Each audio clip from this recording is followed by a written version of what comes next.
So in part D, we're given this infinite sum. We need to use the ratio test to determine the radius of convergence. So the ratio test is simply taking the absolute value of the next term divided by the previous term.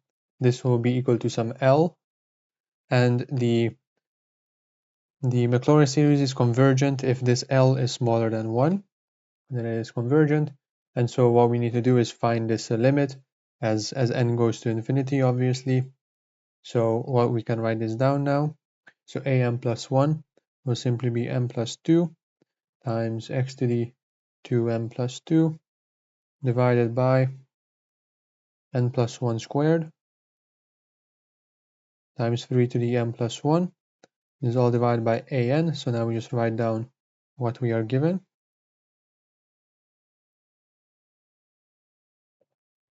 Like this.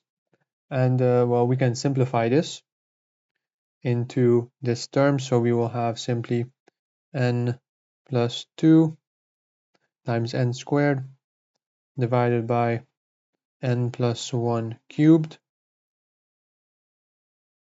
and this will be multiplied with x squared over 3.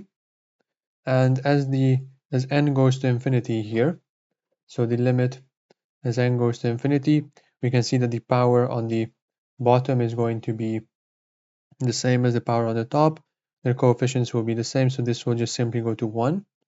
And so we find the answer of x squared over 3, the absolute value of x squared over 3, and we know that this has to be less than 1 to converge.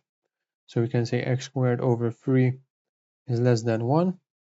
So from this we can see that x squared has to be less than 3. We can get rid of the absolute value because this is a square function. So we will find that the absolute value of x has to be less than root 3.